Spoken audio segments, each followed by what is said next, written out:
Hey, what's going on, guys? Okay, we're going to do problem 12 of Math 100, 180, Web Work 11, problem 12. And this one is you got to find the limit using L'Hopital's rule of this business here, this weird business here. There's a couple ways to do it. This is the way I like to do it. It's pretty easy to do it this way.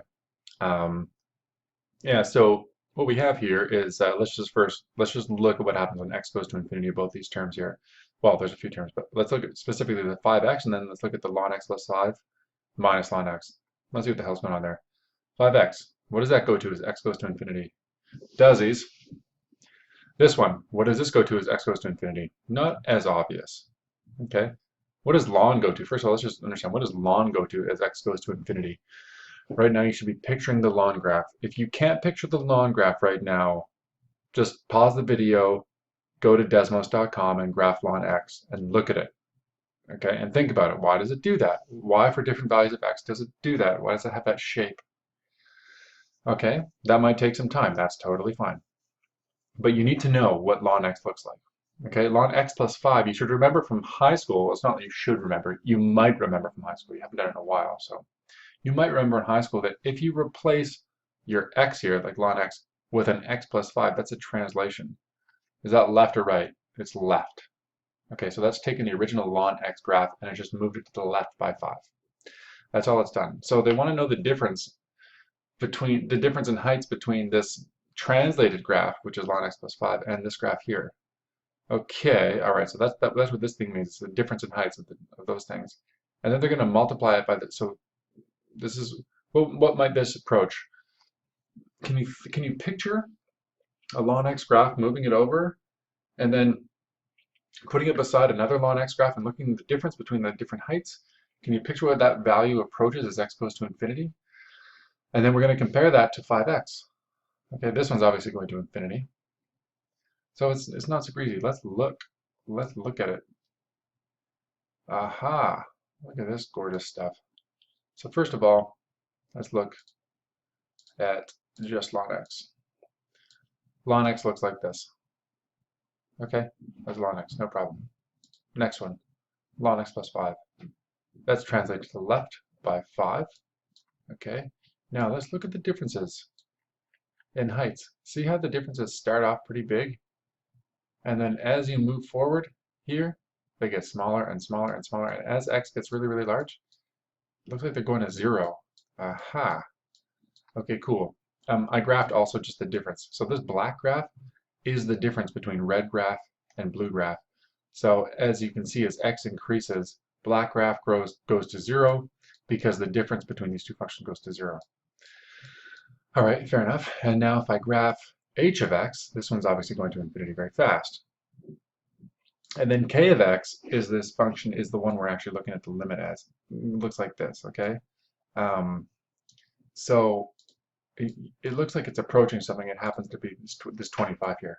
What does that mean? The intuition behind this question is approximately that the green function, in other words 5x, is going to infinity about 25 times faster than ln of x plus 5 minus ln of x is going to 0. Isn't that pretty cool? Isn't that pretty cool to think about? So this part here is going to infinity about 25 times faster than this one is. So things can go to infinity and 0 at different rates. Okay, some you can make them go at any rate you want. So in this particular case, these things are slowly going to 0 with a 5x 25 times faster. So that's pretty cool. Anyway, that's the intuition behind the problem. That's what I want you guys to know about this. Instead of just seeing it and being like, oh, how do I calculate this? You know, you'll look at that and say, how do I calculate this? You'll be able to get the answer and you'll have no idea what's actually happening. Why is that significant? Why is 25 significant? What did that tell us about these functions? And the description I gave you just now is what it tells you. It tells you this is going to infinity about 25 times faster than that. That's cool. How do you do the calculations? This is the trick. The trick is to set it up like this. So take this 5x and make it 1 over 1 over 5x. You'll notice that this expression is exactly the same as this expression. If you take this divided by a fraction, it's the equivalent of this times the reciprocal of this bottom fraction, which would be this times 5x over 1, which is, of course, this one back here. Okay, so remember, anytime you have infinity times 0, you can do this trick to change it into an indeterminate form, which is what we require for L'Hopital's rule. We require 0 over 0 or infinity over infinity. So in this case, we've created a situation where we have 0. This top is going to 0 over 0. And that is an indeterminate form, and from there you do L'Hopital's rule. So take the derivative of the top independently of taking the derivative of the bottom. So just do the top by itself and do the bottom by itself. Do not do quotient rule on these. That's not what L'Hopital's rule states. Yeah, so that's pretty much it. So I'm gonna make this DESMOS. If anyone wants to look at this DESMOS and play around with it, I've saved it. It's called Math 100 Web Work 11 question 12. I put it in the description of this video.